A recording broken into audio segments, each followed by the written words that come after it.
ദൈവത്തിൻ്റെ പരിശുദ്ധമായ നാമത്തിന് സ്തോത്രം ചെയ്യുകയും സ്തുതിക്കുകയും ചെയ്യുന്നു. കർത്താവിൽ പ്രിയരും ദൈവത്താൽ അനുഗ്രഹീതരുമായ ദൈവമക്കളെ, സന്തോഷത്തോടെ വീണ്ടും ഒരിക്കൽ കൂടി ദൈവത്തിൻ്റെ വചനം പങ്കുവയ്ക്കാൻ ഒരുങ്ങുകയാണ്.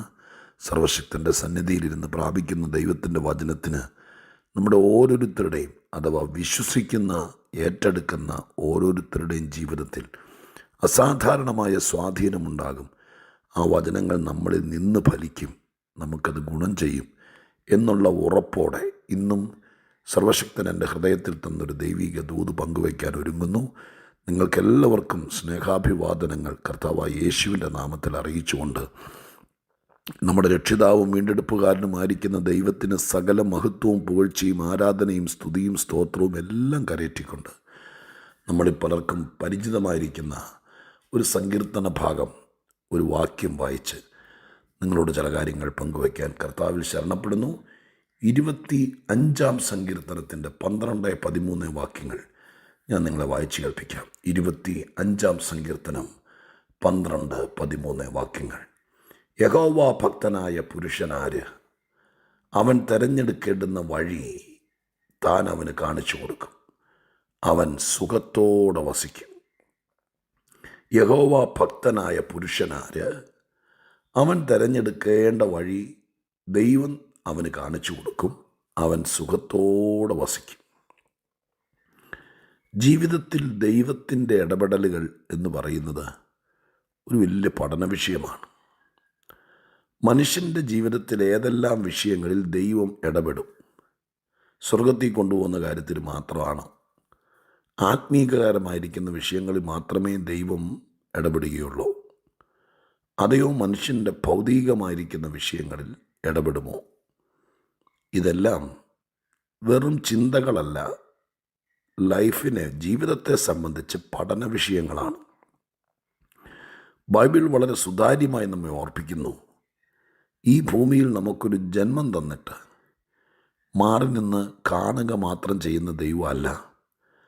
ആ ജീവിതത്തിന് വേണ്ടതെല്ലാം ഈ ദൈവമായ കർത്താവ് തരികയും നമ്മൾ ഏതെങ്കിലും കാര്യത്തിൽ ഒരു ജംഗ്ഷനിൽ എത്തപ്പെട്ടിട്ട് ഇടത്തോട്ടോ വലത്തോട്ടോ എങ്ങോട്ട് തിരിയണം എന്ന് ആശങ്കപ്പെടുന്നത് പോലത്തെ സന്ദർഭങ്ങൾ വരുമ്പോൾ ഈ ദൈവം നമ്മളെ ഹെൽപ്പ് ചെയ്യും, സഹായിക്കും. ചെറിയ കാര്യങ്ങളിൽ പോലും ദൈവം ഇടപെടും. തിരുവെഴുത്തിലൊക്കെ നമ്മൾ വായിക്കുന്നുണ്ട്, അബ്രഹാം തൻ്റെ ഭൃത്യൻ എലയാസറിനെ, അബ്രഹാമിൻ്റെ മകൻ ഇസഹാക്കിനെ ഒരു ഭാര്യയെ എടുക്കാൻ വേണ്ടി പറഞ്ഞു വിടുന്ന രംഗം ഉൽപ്പത്തി പുസ്തകത്തിലുണ്ട്. ഹൈ റിസ്ക്കാണ് അബ്രഹാം പറയുന്ന വാക്കുകൾക്കകത്ത് എലയാസറിനെ ഭരമേൽപ്പിക്കുന്നത്. എലയാസർ ചോദിക്കുന്ന, അങ്ങ് എന്തായി പറയുന്നേ? അവിടെ ചെല്ലുമ്പോൾ എൻ്റെ കൂടെ അങ്ങയുടെ മകന് ഭാര്യയായിട്ട് ഒരു പെൺകുട്ടിയെ അവർ തന്നു വിട്ടില്ല, കണ്ടെത്താം, പക്ഷെ അവർ തന്നു വിട്ടില്ലെങ്കിലോ, ആ കുട്ടി എൻ്റെ കൂടെ പോകുന്നില്ലെങ്കിലോ?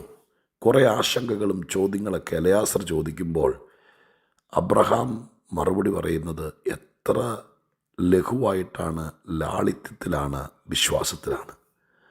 അദ്ദേഹം പറഞ്ഞത് ഇങ്ങനെയാണ്, ഞാൻ സേവിക്കുന്ന എൻ്റെ ദൈവം എൻ്റെ മകന് ഒരു ഭാര്യയെ എടുക്കേണ്ടതിന് നിനക്ക് മുമ്പേ എൻ്റെ ദൂതനെ അയക്കും. മക്കളുടെ കല്യാണക്കാര്യത്തിന് ദൈവം ഇടപെടുമോ? ദൈവം സ്വർഗത്തിലെ ദൂതനെ അയക്കുമോ എന്നൊക്കെ ചോദിച്ചാൽ ആ മനുഷ്യൻ പറയുന്നു, എൻ്റെ കൊച്ചിൻ്റെ കല്യാണക്കാര്യത്തിൽ പോലും ദൈവം ഇടപെടും.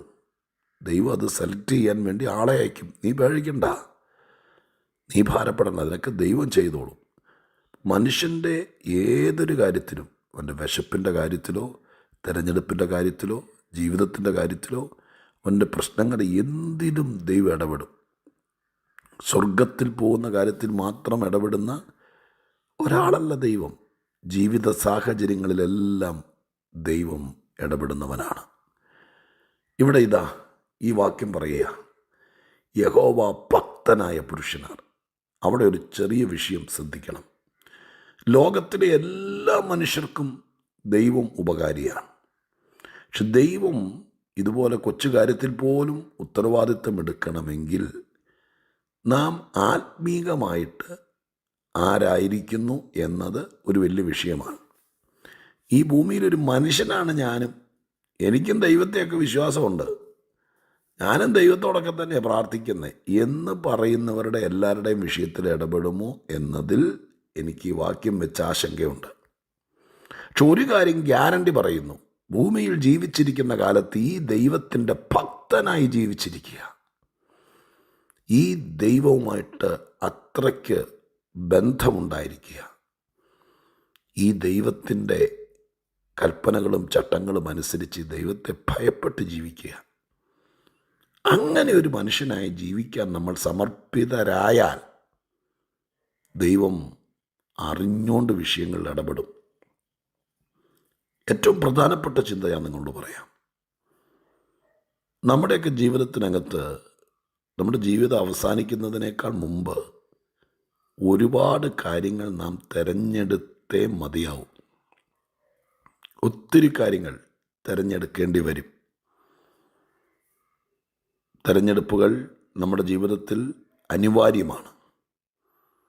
നമ്മളൊക്കെ എത്രയോ കാര്യങ്ങൾ തിരഞ്ഞെടുത്തത് കൊണ്ടാണ് ഇതുവരെ എത്തിയത്.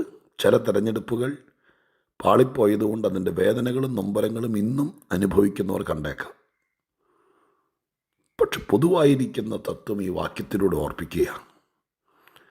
ദൈവം തിരഞ്ഞെടുക്കേണ്ട കാര്യങ്ങൾ കാണിച്ചു തരുമെന്ന്.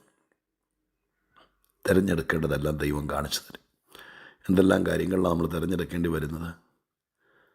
ഒരു ജോലിയുടെ കാര്യത്തിലാണെങ്കിൽ, വിവാഹത്തിൻ്റെ കാര്യത്തിലാണെങ്കിൽ, മക്കളെ പ്രപ്പോസ് ചെയ്യുന്ന സമയമാകുമ്പോൾ മാതാപിതാക്കൾക്കൊക്കെ ഭയങ്കര ആശങ്കയാണ്.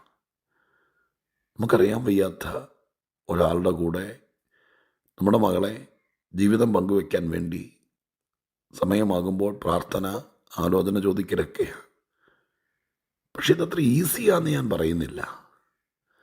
നമ്മൾ ദൈവത്തിനുള്ളവരാണെങ്കിൽ ആ വക കാര്യത്തിലൊക്കെ തിരഞ്ഞെടുപ്പ് ദൈവം നടത്തിത്തരും. ദൈവം നമുക്ക് തിരഞ്ഞെടുത്ത് തന്നാൽ ജീവിതം സുഖമായിരിക്കും. അവൻ സുഖത്തോടെ വസിക്കും. ദൈവം തിരഞ്ഞെടുത്ത് തന്നാലുള്ള ഗുണമാണ് എഴുതിയിരിക്കുന്നത്. പിന്നെ ജീവിതം സുഖമായിരിക്കും. നമ്മൾ തന്നെ തിരഞ്ഞെടുത്തിട്ട് സുഖം പോയി, സ്വസ്ഥത പോയി, നമ്മുടെ ജീവിതമേ പോയി, അഭിമാനം പോയി എന്നൊക്കെ പറഞ്ഞ് പിന്നെ നിരാശപ്പെട്ട് താടിക്ക് കൈ കൊടുത്തിരിക്കേണ്ട സ്ഥിതി വരരുത്. സംഭവിച്ചതൊക്കെ സംഭവിച്ചു. ഇനി അല്പം സൂക്ഷ്മതയോടായിരിക്കട്ടെ. ഈ വാക്യം വെച്ച് ദൈവത്തോട് പറയാം, എനിക്കൊരു തീരുമാനം എടുക്കാൻ പറ്റുന്നില്ല ദൈവമേ. എനിക്ക് എന്തെന്ന് തിരഞ്ഞെടുക്കാൻ പറ്റുന്നില്ല. എൻ്റെ ബുദ്ധി അത്രയും പവർഫുള്ളല്ല, എനിക്കത്രയും ജ്ഞാനമില്ല. എനിക്ക് പേടിയുണ്ട്. ഇനിയൊരു കാര്യത്തിനകത്ത് ഞാൻ എന്തെങ്കിലും കാണിച്ച് തിരഞ്ഞെടുത്തു, അതും ഇനി പാളിപ്പോയാൽ താങ്ങാനുള്ള മനസ്സെനിക്കില്ല. എനിക്കെന്തെങ്കിലും പറ്റും, എന്നെ സഹായിക്കണം. എങ്ങനെ? കാശോ പണോ തന്നല്ല, അതൊക്കെ ദൈവം എനിക്ക് തന്നല്ലോ. ജീവിക്കാൻ വേണ്ടതൊക്കെ തന്നല്ലോ. ഇപ്പം ഞാൻ ബുദ്ധിമുട്ടുന്നത് ഞാൻ എന്താ തിരഞ്ഞെടുക്കേണ്ടതെന്ന് എനിക്കറിയില്ല എന്ന് ദൈവത്തോടൊന്ന് പ്രാർത്ഥിച്ചു നോക്കി. ദൈവം ഇറ്റ്സ് റിയൽ, യാഥാർത്ഥ്യമല്ലേ, കഥയല്ല, തോന്നലല്ലല്ലോ. ആ ദൈവം നമ്മുടെ അടുക്ക വന്നിട്ട് പറയും, ഞാൻ തിരഞ്ഞെടുത്ത്, നീ ധൃതി പിടിക്കല്ലേ, ഞാൻ തിരഞ്ഞെടുത്ത് തരാം, ശാന്തമാകെ, ധൃതി പിടിക്കല്ലേ. കർത്താവ് തിരഞ്ഞെടുത്ത് തരാമെന്ന് പറഞ്ഞാൽ ബഹളം വയ്ക്കല്ലേ. ഞങ്ങളുടെ അടുക്കലുള്ളൊരു ഫ്രൂട്ട്സ് കടയിൽ, സ്ഥിരമായി മേടിക്കുന്ന കടയിൽ, ഞാൻ നിങ്ങളോട് ഒരു കാര്യം പറയാം. നമ്മുടെ ഈ 50 പൈസ 1 രൂപയുടെ ലാഭത്തിന് വേണ്ടി, 10 രൂപയുടെ ലാഭത്തിന് വേണ്ടി അങ്ങോട്ടും ഇങ്ങോട്ടും എല്ലാം ചാഞ്ചാടാതെ സ്ഥിരമായിട്ട് ഒരാളുടെ അടുക്കൽ നിന്ന് നമ്മുടെ സാധനങ്ങൾ വാങ്ങിക്കുമ്പോൾ അയാളും നമ്മളുമായിട്ടൊരു അടുപ്പമുണ്ടാവും. ഞാൻ പലയിടത്തുനിന്നും ഫീൽ ചെയ്തിരിക്കുന്ന കാര്യം പറയും. ഒരു ഫ്രൂട്ട്സ് കടക്കാരനുണ്ട്. ഞാനവിടെ ചെന്ന് നിൽക്കുമ്പോൾ അദ്ദേഹം ഓറഞ്ചോ എന്തെങ്കിലും ആണെങ്കിൽ അദ്ദേഹം എന്നോട് പറയും, പക്ഷേ ഞാൻ എടുത്തു തരാം. ഞാൻ തന്നെ അതിൽ നിന്ന് ഞാൻ വലിയ വിദഗ്ധനമാണ്, മറ്റവൻ എന്നെ പറ്റിക്കും. നമ്മുടെ ചിന്ത അതാണല്ലോ. ഇയാളല്ല, ചീഞ്ഞതല്ല എനിക്ക് എടുത്തു തരും, അതുകൊണ്ട് ഇയാൾ വേണം, ഞാൻ എടുത്തോളാം. പാത്രം കാണുന്ന ഞാൻ എടുത്തോണ്ട് പോരുന്ന ദിവസം എല്ലാം എനിക്ക് പണി കിട്ടിയിട്ടുണ്ട് എന്ന് പറഞ്ഞാൽ 2 നമുക്കറിയില്ല. പുറമൊക്കെ നല്ലതായിരിക്കും, ഉള്ളിൽ വല്ലാത്തതായിരിക്കും.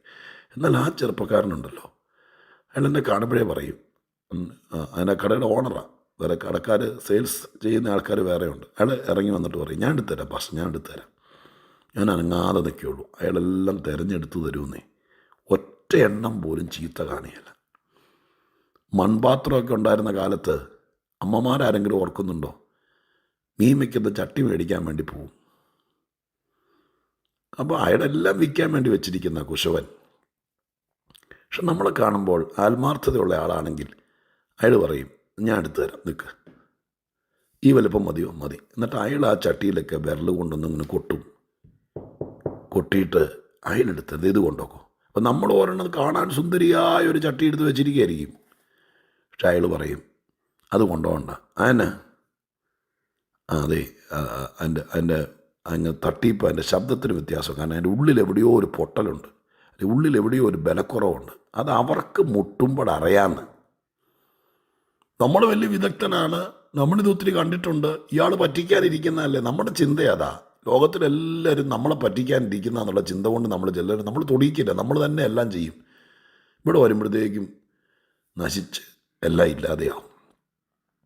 എന്നെ കേൾക്കുന്ന പ്രിയപ്പെട്ടവരെ, ഒരു ഫ്രൂട്ട്സ് കടക്കാരനോ മൺചട്ടി കച്ചവടക്കാരനല്ലല്ലോ ദൈവം. ഇത് 50 രൂപയുടെ ഫ്രൂട്ട്സ് കച്ചവടം അല്ലല്ലോ, ജീവിതമല്ലേ, ജീവിതം. ഇത്ര വലിയൊരു ജീവിതം തന്നിട്ട് ചട്ടിക്കച്ചവടക്കാരൻ കാണിക്കുന്ന ആത്മാർത്ഥത പോലും ദൈവം കാണിക്കത്തില്ലെന്നാണോ നിങ്ങളുടെ വിചാരം?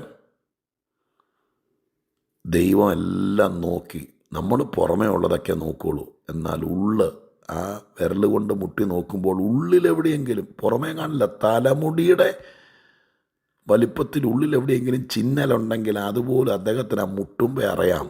എങ്കിൽ സൃഷ്ടാവിന് എത്രയധികം പ്രിയപ്പെട്ടവരെ, ആശങ്കപ്പെടാതെ, നിങ്ങൾ പെടയ്ക്കാതെ, എൻ്റെ മലയാള ഭാഷ പറഞ്ഞ് ശാന്തമായിട്ട് ആ കർത്താവിൻ്റെ മുമ്പിൽ നിന്നേ. എന്നിട്ട് വളരെ ആത്മാർത്ഥമായിട്ടൊരു ഒരു മകൾ അപ്പനോട് പറയുന്നത് പറഞ്ഞേ. അപ്പോൾ എനിക്കും ടെൻഷനാണ്, എനിക്കറിയില്ല. കൊച്ചിൻ്റെ അഡ്മിഷൻ എടുക്കാൻ വേണ്ടി നിൽക്കുക, ഏത് കോഴ്സ് എടുക്കണമെന്ന് അവൾക്കും അറിയത്തില്ല, നിങ്ങൾക്കും അറിയത്തില്ല. പക്ഷെ നിങ്ങൾക്കൊരു ദൈവമില്ലേ? തിരഞ്ഞെടുത്ത് തന്നാൽ, ഈ ദൈവം തിരഞ്ഞെടുത്ത് തന്നാൽ നമുക്ക് സമാധാനമായിട്ട് സുഖമായിട്ട് വസിക്കാട്ടോ. നമ്മൾ തന്നെ തിരഞ്ഞെടുത്താൽ നഷ്ടബോധം, ലജ്ജ, നിന്ന എല്ലാമായിരിക്കും. അരുത്. നമുക്ക് ദൈവത്തെ ഏൽപ്പിക്കാം എല്ലാ തിരഞ്ഞെടുപ്പും, എന്നിട്ട് നമുക്ക് സുഖമായി വസിക്കാമെന്ന്. ആ വാക്ക് അങ്ങനെ തന്നെ പറയുന്നു, നമുക്ക് സുഖമായി വസിക്കാം. ദൈവം തിരഞ്ഞെടുക്കട്ടെ. പ്രാർത്ഥിക്കട്ടെ. പരിശുദ്ധ ദൈവമേ, ഞങ്ങളുടെ സ്വർഗീയ പിതാവേ, ഈ ജന്മം പാഴായി പോകാതിരിപ്പാൻ, സുഖമായി വസിക്കാൻ, ഞങ്ങൾ സുഖമായി വസിക്കുന്നതിൽ ഒരസൂയയില്ലാത്ത ദൈവമേ, ഞങ്ങൾക്ക് പലതും പാളിപ്പോയി. ദൈവം ഞങ്ങൾക്ക്, ഞങ്ങളുടെ കുഞ്ഞുങ്ങൾക്ക് തിരഞ്ഞെടുത്ത് തരാൻ തുടങ്ങിയാൽ ഞങ്ങളുടെ ജീവിതം സുഖമാകും. ഞങ്ങളതിന് അനുവദിക്കുന്നു, ഞങ്ങളതിന് വിധേയപ്പെടുന്നു. ദൈവം അത് ചെയ്തു തരണം. യേശുവിൻ നാമത്തിൽ തന്നെ. ആമേൻ.